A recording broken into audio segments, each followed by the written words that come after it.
Good day, good evening, my friends. It's Gord, and it is now Tuesday. We are 1 week and 3 days away from my teeth getting out, and boy, oh boy, is the timing ever right. I kind of thought, as I get closer, I'm going to think, hey, can I go longer with these? Can I get out of this? But the pain is huge. The pain is just really exacerbated lately. Just eating is hurting. I'm really looking forward to getting through this. But that's not why we're here. You read the title. Today it's brought to you by Cannabis Finest or C Finest Enthusiast. You made a good point, and I want to bring it up, and I want to talk about it from a few angles.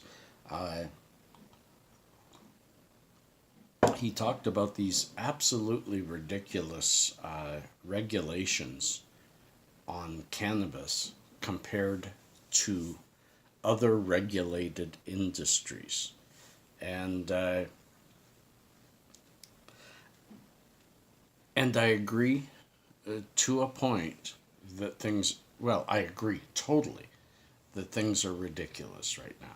The regulations, impaired driving regulations, the packaging regulations, the who can own what and where you can buy regulations are all just so tight and so stringent and not present everywhere else. A good example is I saw a bottle of vodka for sale, an advertisement for it, and it was a cotton candy flavor, and it was so pretty and so childlike in its design that you can bet it was not aimed at older, mature people. But yet that's allowed, but you can't even make a gummy look like a gummy bear if it has THC in it.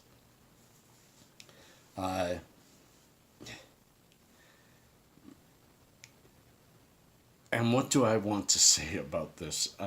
Well, I want to say a few things. One, we as a community, as advocates, as strong companions of the plant, we are the ones responsible for what goes forward as valid legislation against or for this plant. What do I mean by that? I'm trying, guys. I'm trying. When alcohol was prohibited, pretty well all you could find anywhere was the hard alcohol, because it was just more efficient.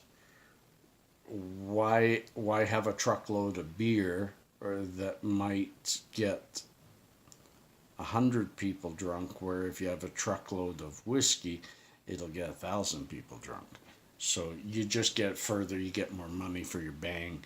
That was illegal alcohol. But when they closed the loophole, when they ended prohibition, the regulations on alcohol were incredible and restrictive and stupid. It is that government has used the fear of legislation when it comes to this area of life.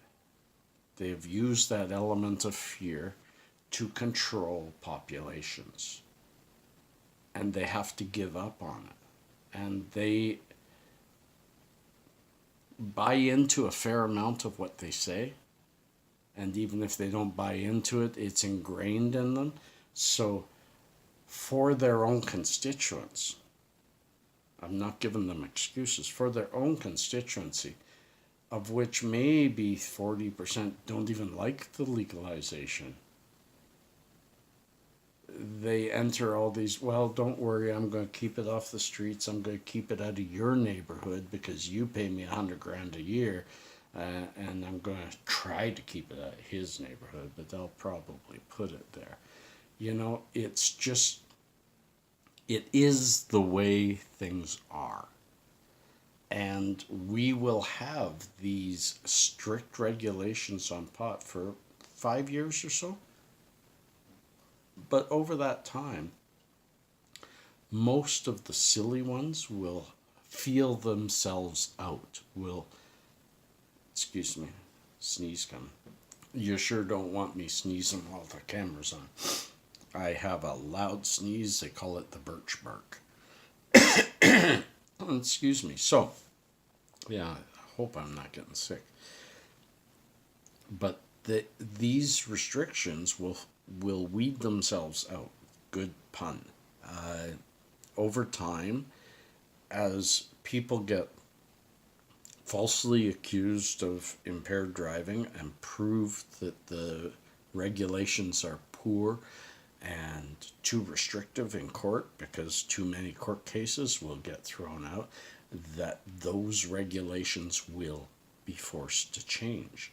Packaging, who can buy, how many stores you can have, all that will, it's a fledgling market and the government has no faith in it as its own market.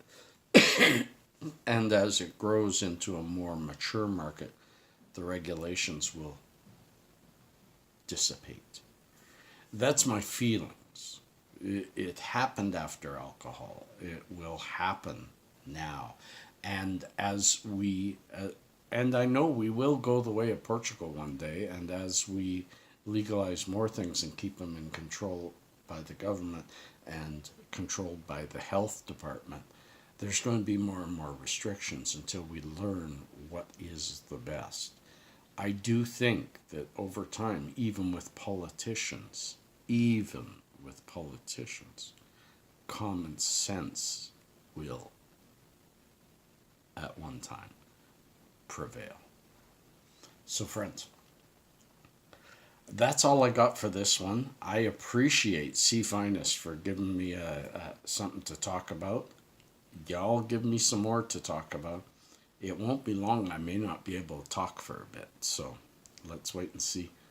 Peace and cheers. Love and harmony.